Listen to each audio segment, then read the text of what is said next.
Hello, this is lovely Lubdubs, and hello lovelies, this is part 2 of Bran from Game of Thrones. I hope you all enjoy. Father frowned. This was only a dead animal, Jory, he said. Yet he seemed troubled. Snow crunched under his boots as he moved around the body. Do we know what killed her? There's something in the throat, Rob told him, proud to have found the answer before his father even asked. There, just under the jaw. His father knelt and groped under the beast's head with his hand. He gave a yank and held it up for all to see. A foot of shattered ankle, tine snapped off, all wet with blood. A sudden silence descended over the party. The men looked at the antler uneasily, and no one dared to speak. Even Bran could sense their fear, though he did not understand. His father tossed the antler to the side and cleansed his hands in the snow. I'm surprised she lived long enough to whelp, he said. His voice broke the spell. Maybe she didn't, Jory said. I've heard tales. Maybe the bitch was already dead when the pups came. Born with the dead, another man put in, worse luck. No matter, said Helen. They be dead soon enough too. Bran gave a wordless cry of dismay. The sooner the better, the young Greyjoy agreed. He drew his sword. Give the beast here, Bran. The little thing squirmed against him, as if it heard and understood. No, Bran cried out fiercely. It's mine. Put away your sword, Greyjoy, Rob said. For a moment he sounded as commanding as their father, like the lord he would some day be. We will keep these pups. You cannot do that, boy, said Harwin, who was Helen's son. It be the mercy to kill them, Helen said. Bran looked to his lord father for rescue, but got only a frown, a furrowed brow. Helen speaks truly, son. Better a swift death than a hard one from cold and starvation. No, he could feel the tears welling in his eyes, and he looked away.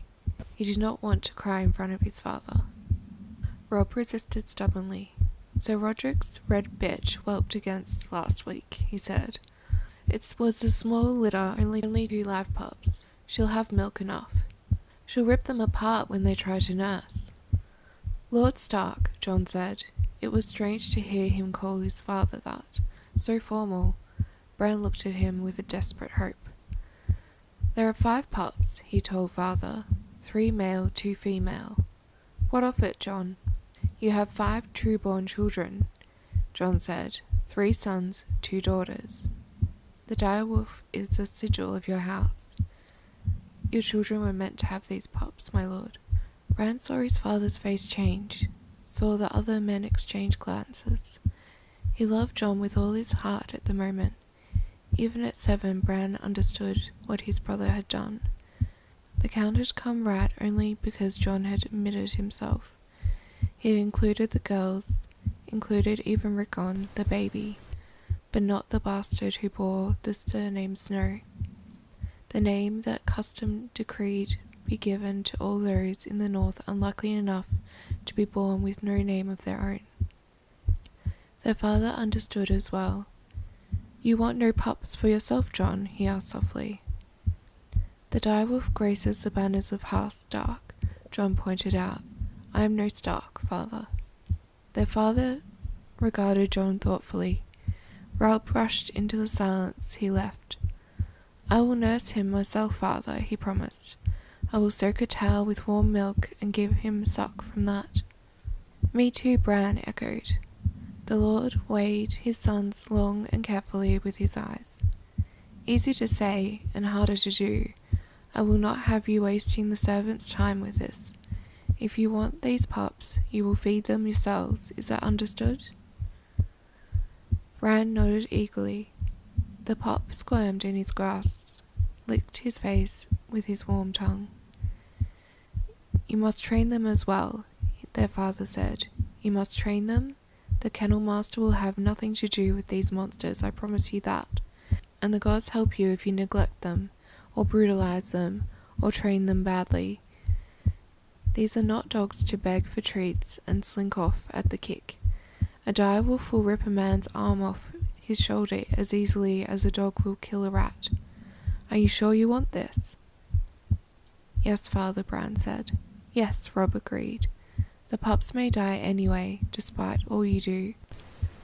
"They won't die," Rob said. "We won't let them die."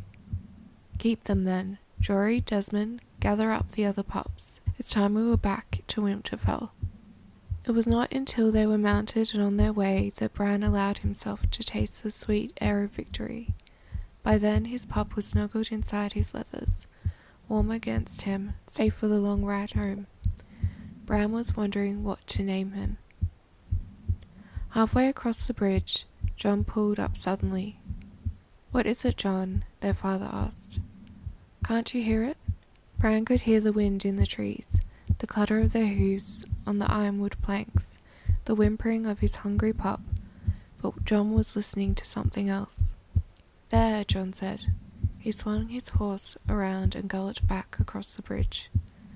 They watched him dismount where the direwoods lay dead in the snow, watched him kneel.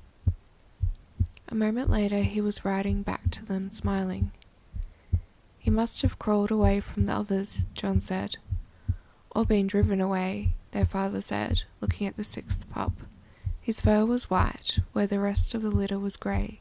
His eyes were as red as the blood of the rugged man who had died that morning.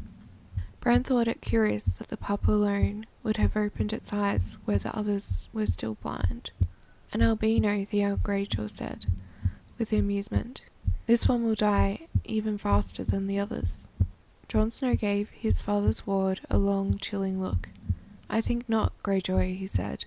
"This one belongs to me." Okay, lovely, so that's the end of Chapter 1, Bran. I hope you all enjoyed.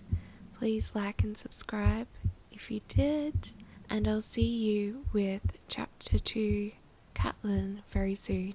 Okay, bye.